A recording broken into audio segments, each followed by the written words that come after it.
तो लेवल पे चला गया, तो जंप और लेवल के बीच में जितने भी आउटपुट होंगे सारे बंद हो जाएंगे, डिसेबल हो जाएंगे, वो बिल्कुल काम नहीं करेंगे। देखिए अब मैं 0 प्रेस करूंगा, 2 ही आउटपुट आ रहे हैं। अगर मैं जंप हटा दूंगा फिर इनपुट दूंगा, सारे आ रहे हैं, राइट।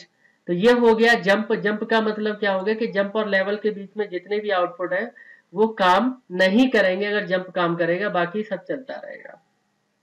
तो एक तरह का ये होता है जंप। अब मैं दूसरे तरह का बता रहा हूँ। ये तो सिंपल था जंप, ये क्या है जंप इफ नॉट। ये देखिए जंप इफ नॉट का मतलब क्या, कुछ अलग नहीं है, थोड़ा सा अंतर है, एड्रेसिंग सेम रहेगी, एज इट इज प्रोग्राम रहने देते हैं। तो लास्ट वाले जो जंप की अगर मैं बात करूं तो क्या था जंप वाला लास्ट टाइम वाला, कि अभी जो मैं थोड़ी देर पहले ये वाला जो मैंने बताया था कि जब जंप काम करेगा तो आउटपुट नहीं आएगा बीच वाला, और अगर जंप काम नहीं कर रहा है तो आएगा। यहाँ उल्टा है, रिवर्स। मतलब क्या है कि जंप अगर इंस्ट्रक्शन एग्जीक्यूट नहीं हो रहा है तो आउटपुट नहीं आएगा, अगर जंप इंस्ट्रक्शन एग्जीक्यूट होगा तभी आउटपुट आएगा। पहले वाले में क्या था कि जंप नहीं हो रहा है, अगर जंप इंस्ट्रक्शन काम नहीं कर रहा है तो आउटपुट आ रहा था, जंप काम कर रहा था तो नहीं। यहाँ पे उल्टा है, अगर जंप काम नहीं कर रहा है तो आउटपुट भी नहीं आएगा।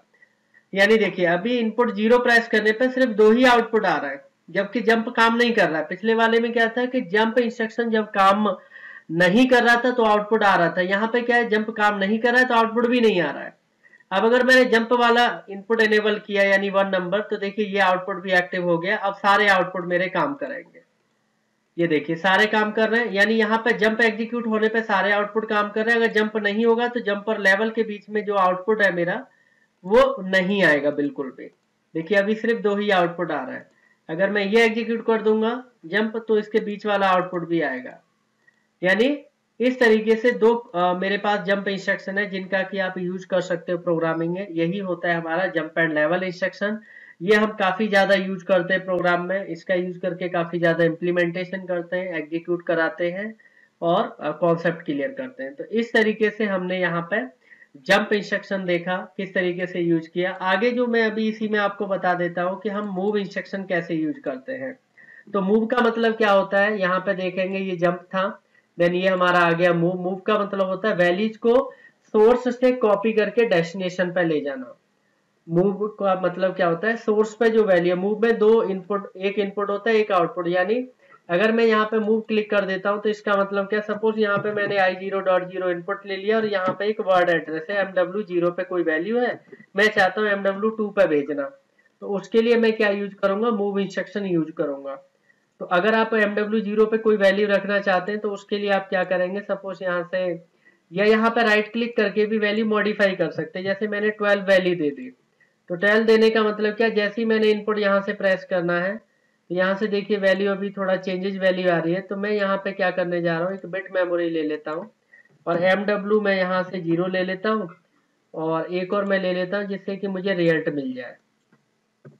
ये MW मैंने 2 ले लिया। तो यहाँ पे जो मैंने अभी देखिए 1 वैल्यू दिया, जैसे इनपुट प्रेस करेंगे तो 1 वैल्यू क्या होगी, सोर्स से 1 वैल्यू सीधे कहाँ चलेगी, डेस्टिनेशन। यानी इन पे जो वैल्यू है मूव इंस्ट्रक्शन के अंदर वो वैल्यू कहाँ चली जाएगी, MW2 यानी आउट पर चली जाएगी।